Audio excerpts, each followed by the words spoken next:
Assalamualaikum warahmatullahi wabarakatuh. Nama saya Irma Priyana, program studi Ilmu Pemerintahan dari Universitas Terbuka Negeri Wilayah Banjarmasin.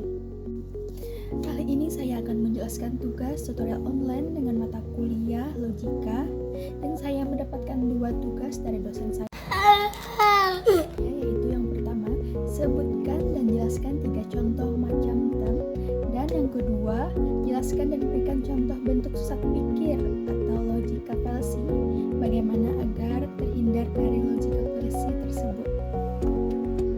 Oh my god!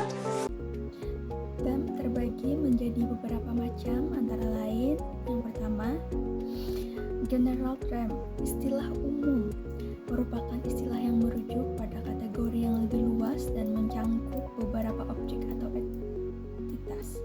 Contohnya adalah hewan, yang mencangkup kucing, dog, sapi, dan banyak lagi. Yang kedua, specific term, atau disebut istilah khusus, merupakan istilah yang merujuk pada objek atau entitas tertentu yang lebih spesifik dan terbatas. Contohnya kucing, yang merujuk pada jenis hewan dengan fitur-fitur tertentu seperti bulu yang lembut, kumis, dan cakar.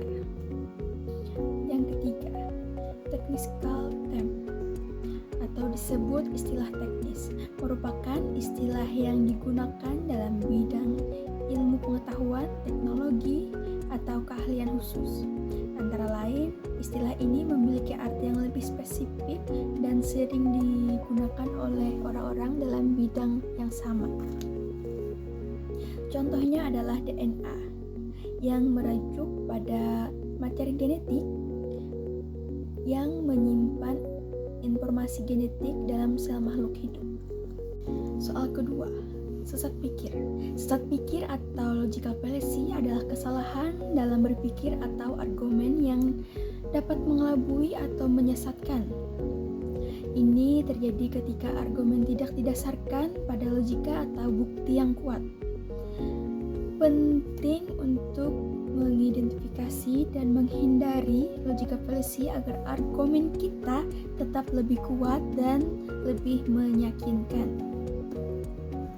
Beberapa contoh logical fallacy.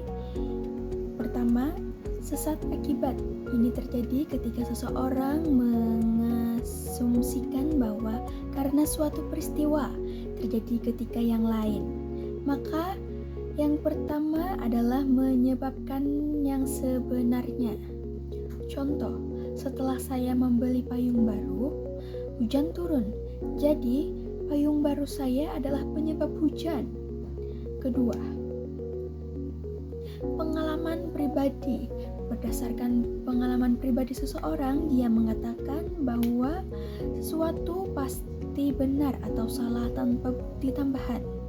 Contoh, saya tidak pernah makan brokoli dan saya merasa sehat. Oleh karena itu, bukti brokoli tidak berguna. Untuk menghindari logical fallacy, harus mempertimbangkan langkah-langkah berikut. Pertama, periksa argumen Anda. Kedua, gunakan data dan bukti. Ketiga, selidiki argumen lawan. Dan keempat, kenali berbagai jenis fallacy. Dan yang terakhir, kelima, berlatih berpikir kritis. Sekian jawaban dari saya. Wassalamualaikum warahmatullahi wabarakatuh.